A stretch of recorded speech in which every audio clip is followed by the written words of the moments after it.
मैं सिर्फ सर्वेश वर्धन और आज की क्लास में हम जी एडवांस का प्रॉब्लम सॉल्व करने जा रहे हैं इलेक्ट्रोस्टैटिक्स का। ठीक है, तो आप कलम कॉपी लेकर के तैयार हो जाइए। ठीक है, आप पूरी कंसंट्रेशन से इस सीरीज को आप ध्यान से सुनेंगे। ठीक है, और जो हम जिस फैक्ट पे क्वेश्चन जी एडवांस अब तक पूछा है वो सारे फैक्ट को आपके सामने एक्सप्लेन करेंगे और उससे रिलेटेड और सारी बातें भी हम उसमें इंक्लूड करेंगे। ठीक है, ताकि उस पर बेस्ड अगर प्रॉब्लम दोबारा पूछे तो आप उसको बेहतर ढंग से अप्लाई कर सकें। ठीक है, क्वेश्चन आपको मेन स्क्रीन पे दिख रहा होगा। ये क्वेश्चन कैविटी से रिलेटेड है और इसमें कहा गया है कि ये एक इन्फिनाइटली लॉन्ग सॉलिड सिलेंडर है आर रेडियस का। इसके एक्सिस पे इस सिलेंडर के अंदर r/2 रेडियस का एक स्फेरिकल कैविटी है जिसका सेंटर इस सिलेंडर के एक्सिस पे लाई करता है। ठीक है, जो बाकी पोर्शन है उस पोर्शन में चार्ज भरा हुआ है। इसका वॉल्यूम चार्ज डेंसिटी रो है। ठीक है, यहां से r/2 डिस्टेंस दूर एक पॉइंट P है जिस पॉइंट पर इलेक्ट्रिक फील्ड की वैल्यू बताना है। तो इस प्रॉब्लम को सॉल्व करने के लिए इसमें कुछ रिजल्ट का जरूरत पड़ेगा, उसको हम लोग देख लेते हैं पहले। जैसे अगर मान लेते हैं इनफिनाइट सिलेंडर है। ठीक है,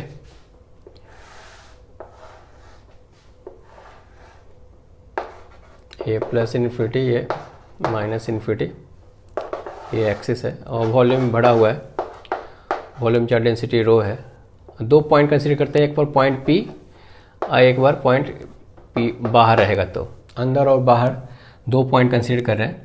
तो मानते हैं अगर P अगर अंदर रहेगा तो electric field at a point P, जब ये P पॉइंट अंदर रहेगा और एक्सिस से r डिस्टेंस पे होगा, तो एक्सिस से r डिस्टेंस पे अगर इलेक्ट्रिक फील्ड फाइंड करना है तो ध्यान से देखिएगा, ये लीनियर फंक्शन होगा।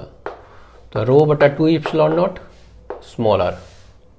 ठीक है, ये फार्मूला वैलिड होगा जब 0 से बड़ा हो और कैपिटल R से छोटा हो। और अगर ये पॉइंट P बाहर है तो हमको पता है कि बाहर पॉइंट के लिए 1/r से वैरी करता है। तो याद करने का तरीका बता रहा हूँ, ρ/2ε0 लिखिए, नीचे r लिखिए। ठीक है, और डायमेंशन मेंटेन कीजिएगा तो यहाँ पे r² लिखना पड़ेगा। ठीक है, r का वैल्यू ग्रेटर देन r के लिए वैलिड है। उसी तरह से स्फीयर, हम वॉल्यूम चार्ज डेंसिटी के टर्म में बात कर रहे हैं। तो अगर यहाँ सेंटर से अगर पॉइंट P अंदर है r डिस्टेंस पे और एक बार हम कंसीडर करते हैं बाहर, तो अगर इनसाइड पॉइंट है तो ध्यान से रखिएगा, यहाँ 2ε0 होता है यहाँ, और यहाँ पे सिलेंडर में 2ε0 होता है या यहाँ पे 3ε0। तो ρ/3ε0 होगा स्मॉल r। ये फार्मूला वैलिड होगा। ठीक है, और ρ/3ε0 अब याद कैसे करेंगे आउटसाइड पॉइंट के लिए? तो हमको पता है कि ये पॉइंट आउटसाइड पॉइंट के लिए पॉइंट चार्ज की तरह बिहेव करता है। तो उसके लिए फार्मूला होता है 1/r²। तो आप सबसे पहले 1/r² लिख दीजिए यहाँ से। डायमेंशन भी मेंटेन करना है तो यहाँ r³ होना चाहिए। ठीक है, इसलिए यहाँ पे r³ होगा। ये फार्मूला वैलिड होगा, r का वैल्यू ग्रेटर देन r के लिए। अब इस रिजल्ट का यूज करके हम इस पॉइंट पर हम इलेक्ट्रिक फील्ड की वैल्यू फाइंड कर रहे हैं जो यहाँ से 2r डिस्टेंस पे है। ध्यान सुनेंगे, ये जो स्पेस खाली है, जो कैविटी है, उस कैविटी में प्लस रो और माइनस रो चार्ज डेंसिटी से हम भरा हुआ मान सकते हैं। तो ये प्लस रो और ये सिलेंडर का प्लस रो मिल करके ये कंप्लीट सॉलिड सिलेंडर मिल गया प्लस रो डेंसिटी वाला। ठीक है, और ये जो स्पेस बचा ये माइनस रो डेंसिटी वाला एक स्मॉल स्फीयर बची है जिसका रेडियस r/2 है। तो net electric field P point पे निकालना है तो E plus rho minus E minus rho. ठीक है, तो सिलेंडर की वजह से जो यहाँ पे इलेक्ट्रिक फील्ड है, तो ये पॉइंट इस सिलेंडर के बाहर है। ठीक है, तो ये फार्मूला अप्लाई करेंगे तो लिखेंगे ρ/2ε0 रेडियस का वैल्यू r दिया हुआ है, तो आर स्क्वायर बेटा डिस्टेंस यहाँ से 2r है, 2r माइनस स्फीयर की वजह से, तो volume charge density rho magnitude में, तो रो बटा 3 एप्सिलॉन नॉट, इस स्फीयर की वजह से इस पॉइंट पर इलेक्ट्रिक फील्ड फाइंड करना है, तो ये पॉइंट इसके बाहर है, इसलिए ये फार्मूला अप्लाई करेंगे। तो रो बटा 3 एप्सिलॉन नॉट, रेडियस स्फीयर का दिया हुआ है r/2, ठीक है। डिस्टेंस यहां से दिया हुआ है 2r का होल स्क्वायर, ठीक है। इसको सिंप्लीफाई कीजिएगा तो यहां से देख लीजिए, रो r बटा 4 एप्सिलॉन नॉट कॉमन ले लीजिए, तो यहां से आएगा 1 माइनस, तो यहां से हो गया 24, ठीक है। तो इसको सिंप्लीफाई कीजिएगा तो रो r बाई 4 एप्सिलॉन नॉट 23/24, ठीक है।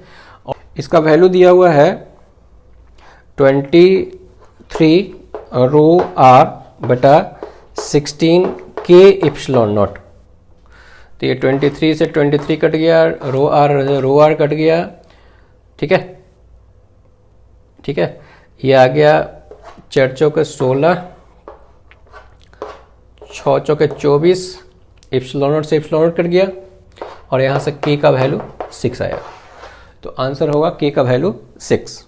एक क्वेश्चन आपको मेन स्क्रीन पे दिख रहा होगा, इसमें कहा गया है कि एक uniformly charge thin spherical shell है जिसका रेडियस r है, और इसके सरफेस पे यूनिफॉर्मली चार्ज डिस्ट्रीब्यूटेड है जिसका सरफेस चार्ज डेंसिटी सिग्मा है, और कहा गया है कि ये स्फेरिकल सेल ये दो हेमिस्फेरिकल सेल के कांटेक्ट में रहने से बना है। ये दोनों चार्ज हेमिस्फेरिकल सेल को कांटेक्ट में रहने के लिए इस पे फोर्स लगाया जा रहा है।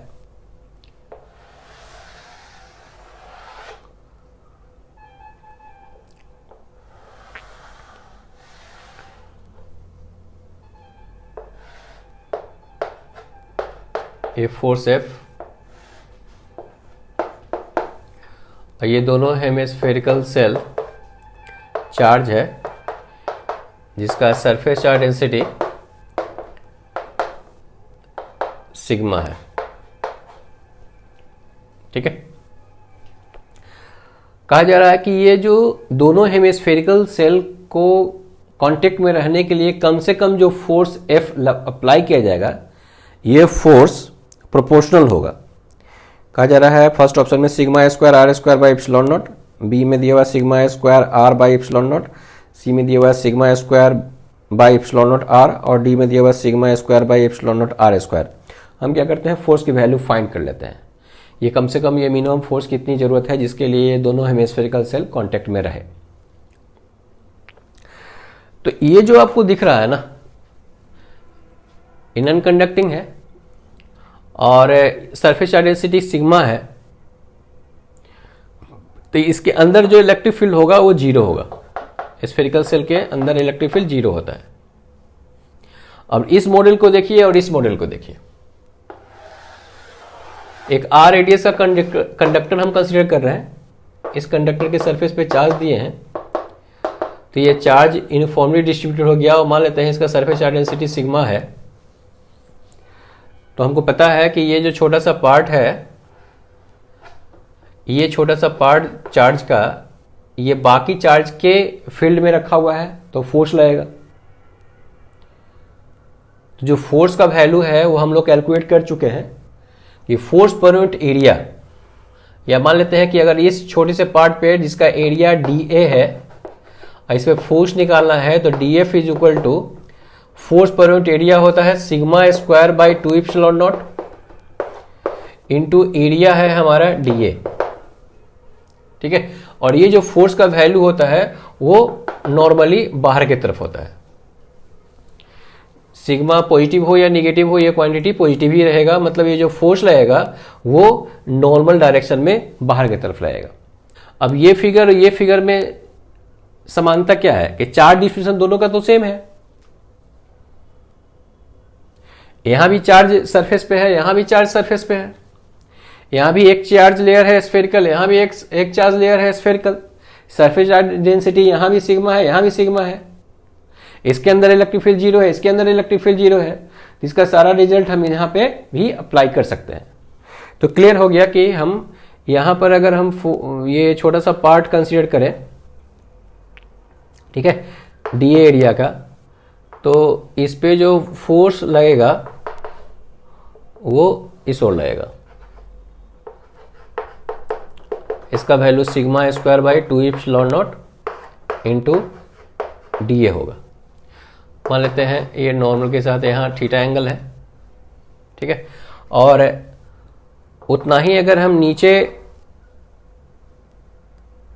ये छोटा सा पार्ट कंसीडर करें तो इस पे जो फोर्स लगेगा वो सेम मैग्नीट्यूड होगा D F.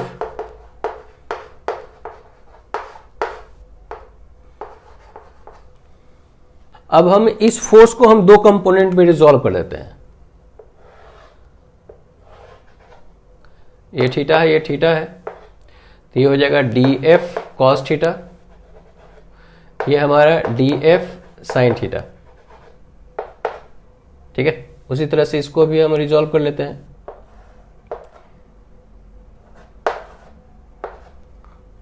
D F cos theta, ये हमारा हो गया डी एफ साइन थीटा। यार देखिएगा ध्यान से, ये दोनों पैच को अगर हम एक साथ कंसीडर करें तो ये दोनों कंपोनेंट जो होता है वो कैंसिल आउट हो जाता है।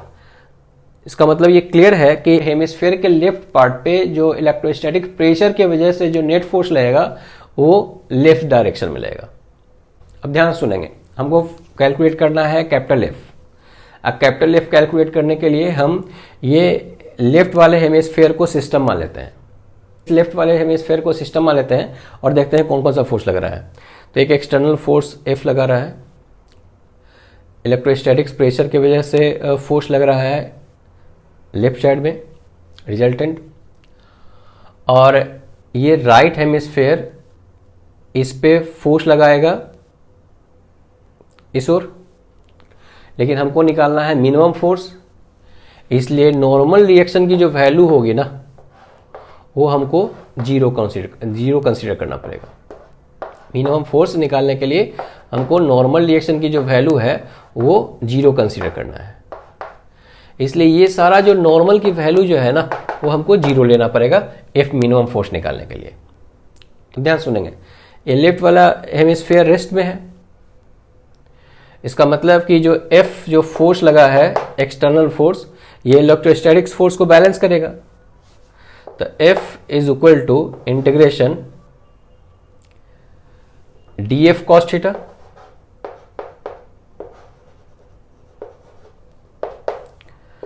डी एफ का वैल्यू आया sigma square by 2ε0 D A cos theta.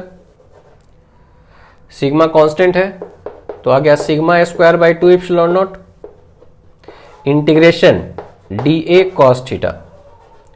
अब ये डी ए कॉस थीटा क्या है, ध्यान से देखिएगा। ये देखिए यहां पे, ये है नॉर्मल, ठीक है, ये एंगल थीटा है,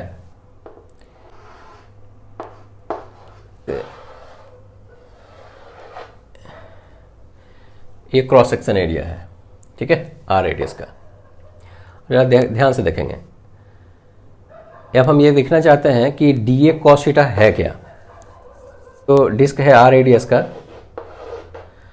इसमें हम इस ए जो सरफेस पे एरिया है उसका प्रोजेक्शन हम इस पे देखते हैं, उसका वैल्यू कितना होगा। तो ये जो सरफेस वाला एरिया डी ए है उसका प्रोजेक्शन इस डिस्क में, अब इसकी वैल्यू कितना होगा वो देख लीजिए। तो इसका एरिया इसके बराबर होगा,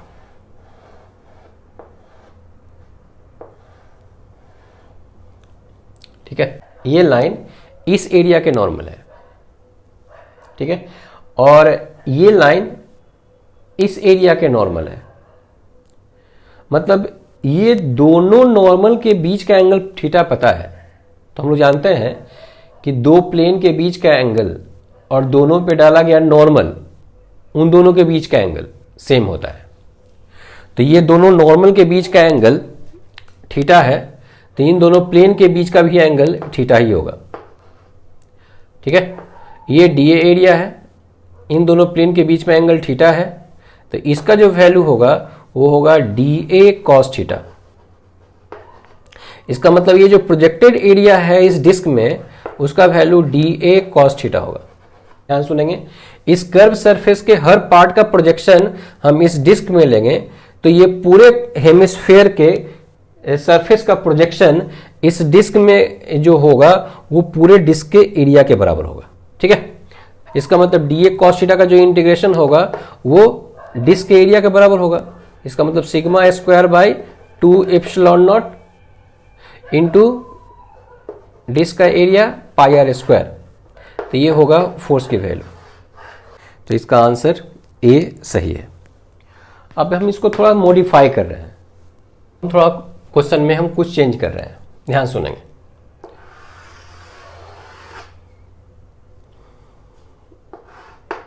मान लेते हैं कि जो हम एरिया कट किए हैं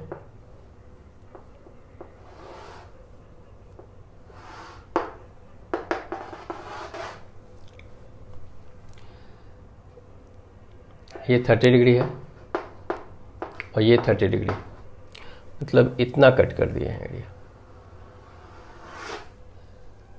ठीक है, यहाँ से कट किया हुआ है, ये दो पार्ट, ये स्फीयर का दो पार्ट है। ठीक है, और इतना चार्ज है इधर, इतना चार्ज है इस तरफ, और दोनों को कांटेक्ट में रहने के लिए मान लेते हैं कि इस पे एफ फोर्स लगाया जा रहा है। तो फाइंड करना है कि एफ मिनिमम की वैल्यू कितनी है। ठीक है, ठीक है, तो हम लोगों को क्या करना होगा, ध्यान सुनेंगे। ठीक, कैलकुलेशन वैसे ही करना है, सिर्फ क्या करना है ये देखिए, हमको ये छोटा सा पार्ट, जैसे हम लोग कैलकुलेट सोचे हैं उसी तरह से सोचना है। ये छोटा सा पार्ट हम यहाँ कंसीडर किए, जो इलेक्ट्रोस्टैटिक्स प्रेशर लगेगा, प्रेशर की वजह से जो फोर्स लगेगा वो डीएफ लगेगा। ठीक है, और क्लियर है कि ये जो फोर्स एफ है उसको, ये जो इलेक्ट्रोस्टैटिक्स प्रेशर लगा है उसका जो हॉरिजॉन्टल कंपोनेंट होगा उसको बैलेंस करेगा। जो एफ की वैल्यू क्या होगा, डी एफ कॉस थीटा।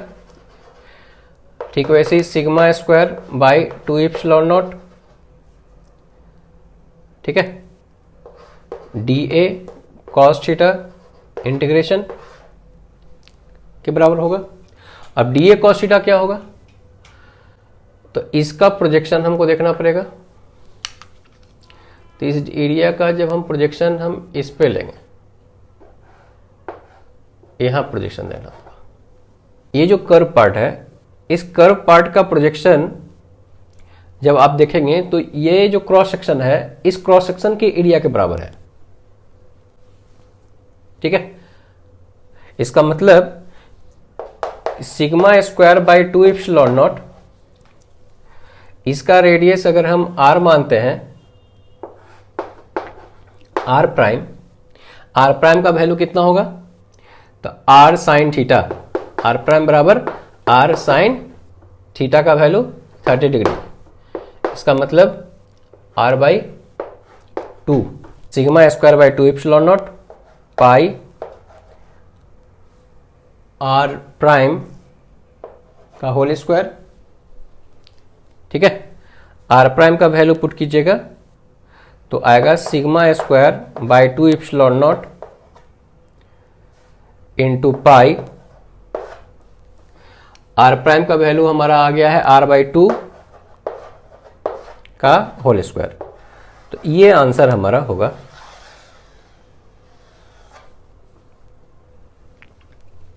इस प्रॉब्लम का मेन स्क्रीन पे एक क्वेश्चन दिख रहा होगा, इसमें ABCD एक रेक्टेंगुलर प्लेन सरफेस है जो XY प्लेन में रखा हुआ है, और एक वाईजेड प्लेन में वाई एक्सिस के पैरेलल और वाई एक्सिस से √3/2a डिस्टेंस पे एक इन्फिनाइटली लॉन्ग, ठीक है, यूनिफॉर्मली चार्ज स्ट्रिंग है जिसका लीनियर चार्ज डेंसिटी लेमडा दिया हुआ है, और मुझे ABCD सरफेस से फ्लक्स की वैल्यू फाइंड करना है। तो इस प्रॉब्लम में तो ओपन सरफेस है और गॉस लॉ जो हम अप्लाई करते हैं वो क्लोज सरफेस के लिए अप्लाई करते हैं। ध्यान सुनेंगे कि ये जो ABCD सरफेस है वो तो ओपन सरफेस है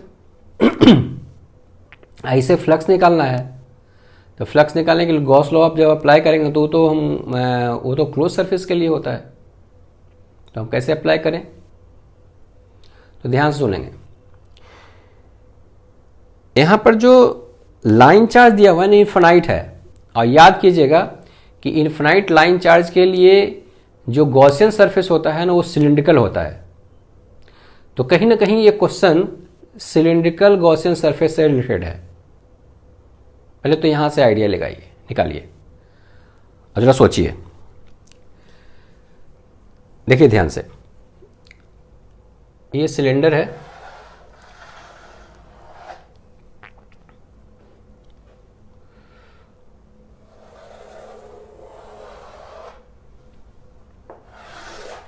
ये इन्फिनाइटली लॉन्ग चार्ज स्ट्रिंग है और ये हम सिलिंड्रिकल गॉसियन सरफेस कंसीडर किए हैं।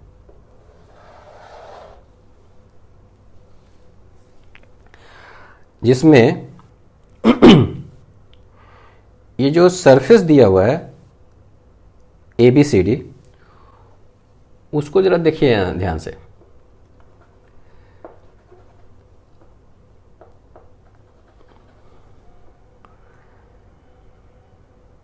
B,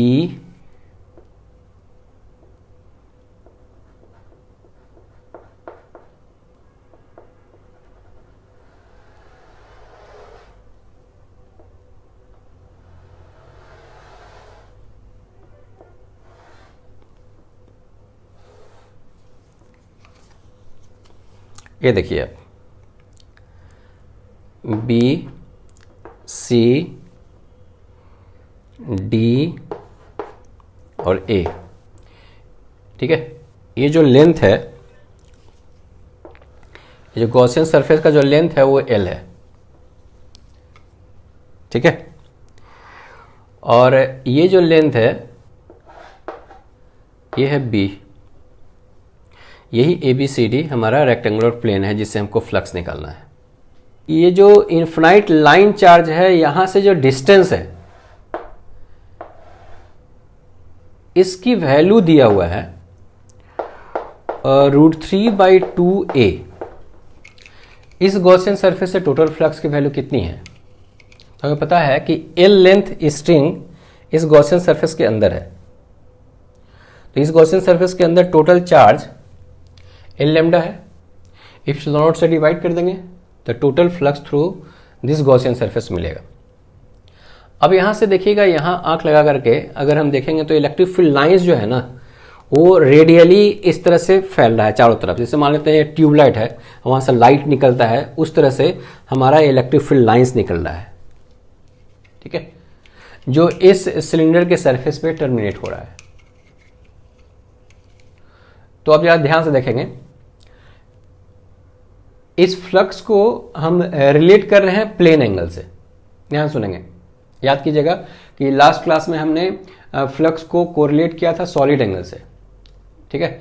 यहां पे हम फ्लक्स को कोरिलेट कर रहे हैं प्लेन एंगल से। ध्यान सुनेंगे कि इलेक्ट्रिक फील्ड लाइंस जो है ना वो 2π एंगल के थ्रू चारों तरफ रेडिएट हो रहा है।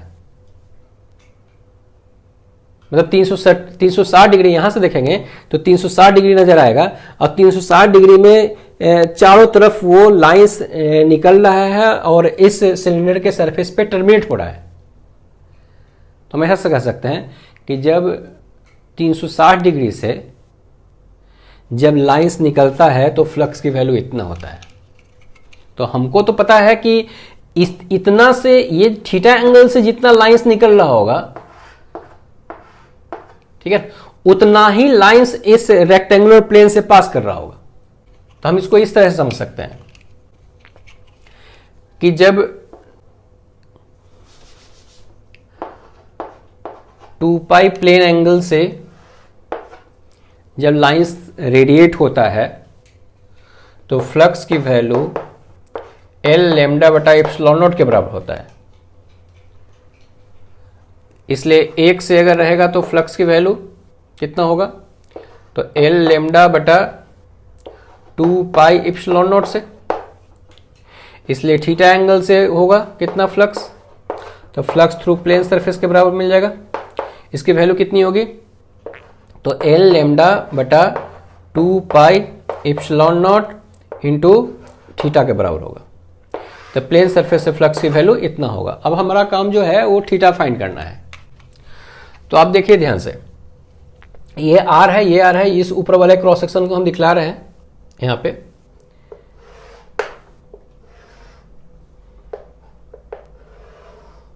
ये आर है, ये आर है, इसका वैल्यू, आर का वैल्यू आप देख सकते हैं दिया हुआ है।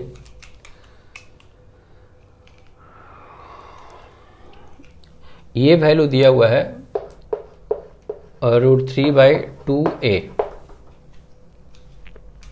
और ये वैल्यू दिया हुआ है टोटल a।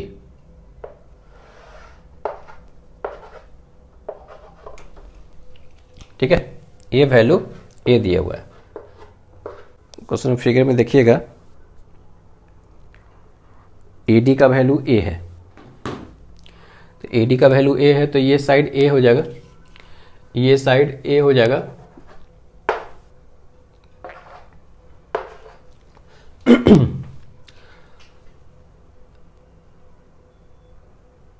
ठीक है, ये एंगल अगर हम थीटा देखते हैं, ये पूरा एंगल थीटा माने तो ये θ/2 हो जाएगा। tan θ/2 tan θ/2 is equal to perpendicular का वैल्यू a/2 होगा बटा बेस का वैल्यू √3a/2। इसका मतलब tan theta is equal to tan θ/2 is equal to 1 बटा √3, θ/2 is equal to 30 degree, theta is equal to 60 degree. 60 degree का मतलब π/3 रेडियन। तो थीटा का वैल्यू π/3 रेडियन हम यहाँ पे पुट कर देते हैं। तो फ्लक्स का जो वैल्यू आया है वो हमारा है L lambda by 2 pi epsilon not theta. Theta का वैल्यू हमारा आया है π/3। इसको इक्वेट कर देना है लैम्डा L बटा n एप्सिलॉन नॉट से। ठीक है, इस फॉर्म में दिया हुआ है फ्लक्स प्लेन सरफेस से। ठीक है, तो L लैम्डा कट जाएगा, पाई से पाई यहां कट जाएगा, और n का वैल्यू हमारा 6 आएगा। तो आंसर हमारा n का वैल्यू 6 आएगा। ठीक है, क्वेश्चन आपको मेन स्क्रीन पे दिख रहा होगा। इस क्वेश्चन में कहा जा रहा है कि एक स्फीयर है, एक सॉलिड स्फीयर है जिसका रेडियस r है और टोटल चार्ज q इसके वॉल्यूम में डिस्ट्रीब्यूटेड है। इसका volume charge density radial direction में वेरी कर रहा है। तो volume charge density radial direction में वेरी कर रहा है, जिसका इक्वेशन दिया हुआ है ρ इज इक्वल टू k/r⁴, जहाँ r जो है सेंटर से डिस्टेंस है।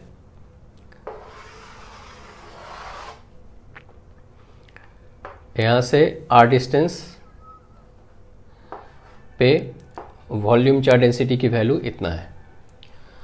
और कहा जा रहा है कि electric field at a distance r/2 is equal to 1/8 times of electric field at a distance r। ये एक रिलेशन कह रहा है, दिया हुआ है। फाइंड करना है a की वैल्यू कितनी होगी। ठीक है, तो हम लोग क्या करते हैं कि सबसे पहले हम इलेक्ट्रिक फील्ड की वैल्यू r के टर्म में हम लोग कैलकुलेट कर लेते हैं। ठीक है, r डिस्टेंस पे इलेक्ट्रिक फील्ड की वैल्यू क्या होगा ये हम कैलकुलेट कर लेते हैं। तो ध्यान से देखेंगे कि हम चाहते हैं इलेक्ट्रिक फील्ड r डिस्टेंस पे, तो हम यहाँ से r रेडियस का एक सेल कंसीडर करते हैं। सिमेट्री कहता है कि इस पे इलेक्ट्रिक फील्ड का जो डायरेक्शन होगा इस ओर होगा, रेडियल डायरेक्शन में। ये हम गॉसियन सरफेस कंसीडर किए हैं, ये हमारा गॉसियन सरफेस है।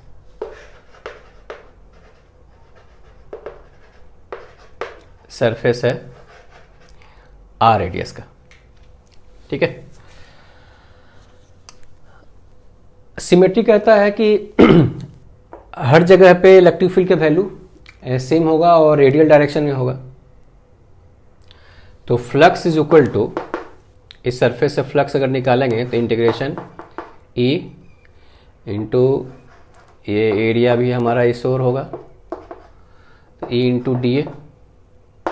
E का वैल्यू कांस्टेंट है तो बाहर निकल जाएगा, डी ए का एरिया, डी ए जो होगा सरफेस एरिया होगा, तो इसका मतलब E into 4 pi r square. मतलब इस गॉसियन सरफेस से फ्लक्स की value E into 4 pi r square होगा। गॉस लॉस के अनुसार हम लोग क्या जानते हैं कि फ्लक्स इज इक्वल टू, आया हमारा result E into 4 pi r square is equal to, E into 4 pi r square is equal to charge enclosed. इस गॉसियन सरफेस के अंदर टोटल चार्ज कितना है, तो टोटल चार्ज निकालने के लिए यहाँ तो वॉल्यूम चार्ज डेंसिटी कांस्टेंट नहीं है, वेरिएबल है r का। तो हम लोग क्या करते हैं कि टोटल चार्ज निकालने के लिए x रेडियस का एक स्फेरिकल सेल कंसीडर करते हैं, इसका थिकनेस dx है।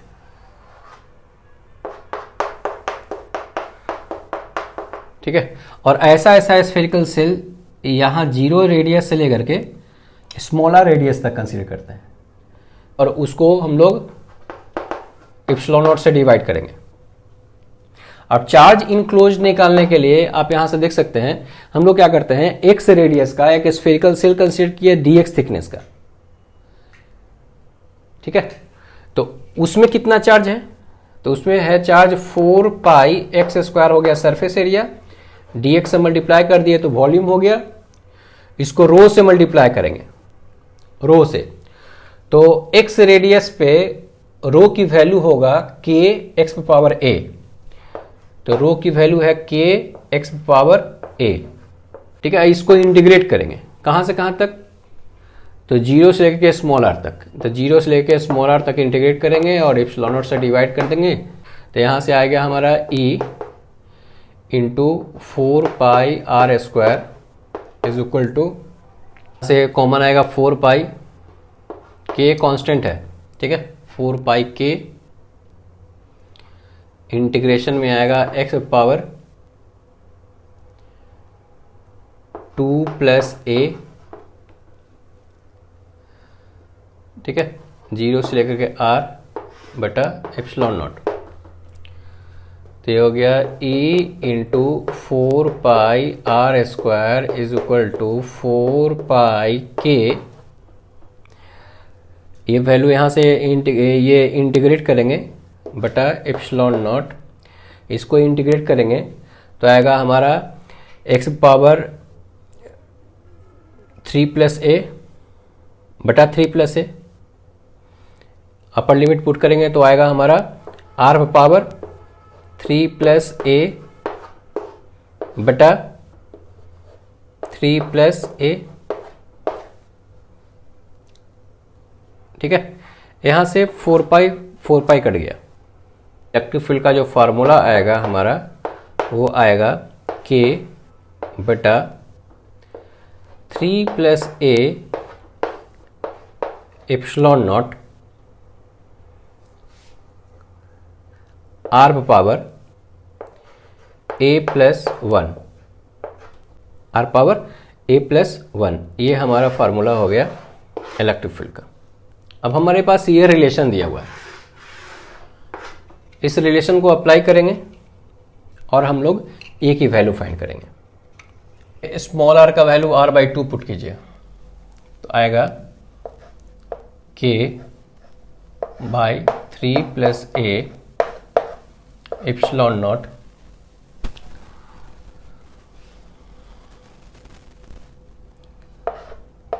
r/2 power a + 1 = 1/8 into k/3 + a epsilon not.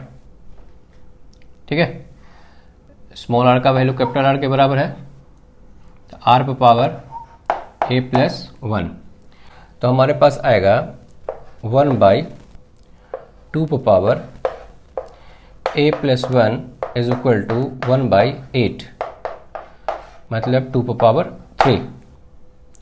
तो क्लियर है कि a + 1 का वैल्यू 3 आया और a का वैल्यू यहाँ से 2 आया।